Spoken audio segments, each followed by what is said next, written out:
Bismillahirrahmanirrahim. Assalamualaikum warahmatullahi wabarakatuh. Alhamdulillah, puji syukur atas kehadirat Allah Subhanahu wa Ta'ala di sore yang berbahagia ini. Kita bisa dapat berbagi ilmu di Taman Baca Kedai Ilmu dengan saya pribadi, Safarudin Yahya. Beberapa menit ke depan kita akan berbicara seputar pentingnya membaca dalam kehidupan sehari-hari. Baik, para pemirsa sekalian dimanapun Anda berada, topik ini bagi saya sangat penting untuk kita semua, karena membaca sejatinya adalah kebutuhan bagi setiap insan untuk meneruskan kehidupan. Kenapa saya menyebut kata kebutuhan bagi kita untuk meneruskan kehidupan? Karena saya pernah membaca sebuah teori tentang pendidikan, di mana salah satu tujuan kita mengalami proses pendidikan, proses pembelajaran, tujuannya adalah agar kita bisa bertahan hidup.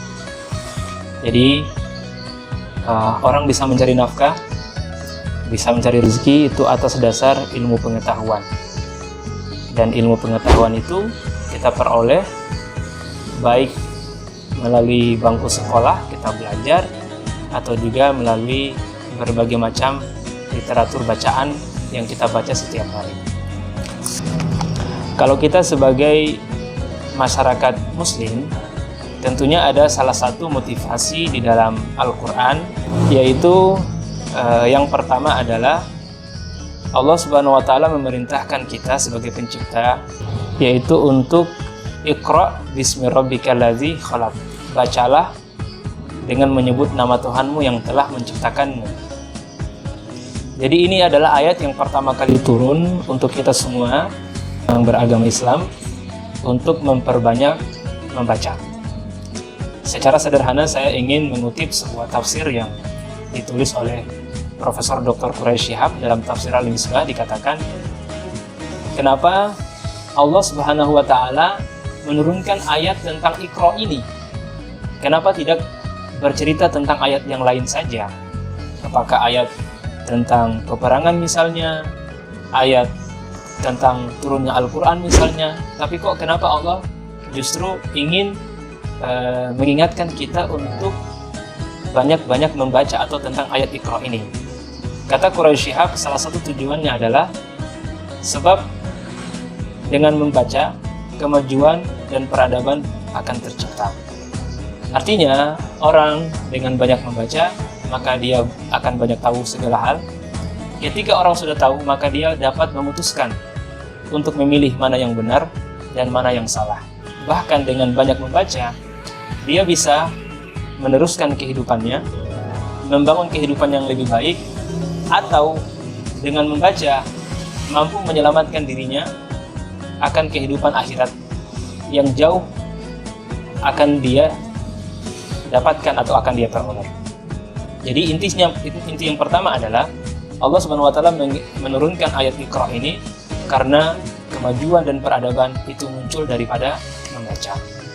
Yang kemudian, yang kedua, kita ingat sebuah ayat di mana Allah Subhanahu wa Ta'ala berfirman, yarfa'illahu alladhina amanu minkum walladhina utul ilma darajat. Mungkin teman-teman sekalian sudah pernah mendengar ayat ini, di mana Allah berfirman, Allah itu akan mengangkat derajat orang-orang yang berilmu dan orang-orang yang beriman beberapa derajat di antara kita. Dalam kehidupan kita sehari-hari tentunya kita akan melihat perbedaan antara orang yang berilmu dan orang yang tidak berilmu. Saya tidak sebut bodoh ya. Saya menyebut orang yang tidak berilmu.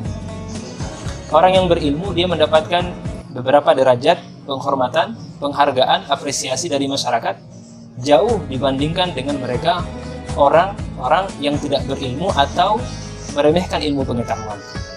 Saya sering bilang kepada teman-teman, salah satu tanda penghormatan kemuliaan seseorang itu manakala orang tersebut dihargai.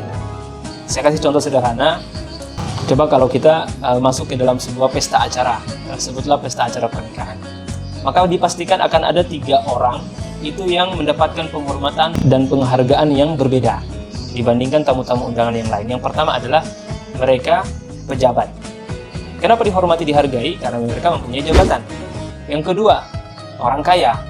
Kenapa mereka dihormati dan dihargai? Karena mereka memiliki kekayaan, memiliki uang, harta yang banyak. Akan tetapi, untuk mendapatkan penghormatan dan penghargaan melalui jalur jabatan dan melalui jalur kekayaan itu butuh waktu. Artinya, orang harus nyalek dulu, kemudian jadi pejabat.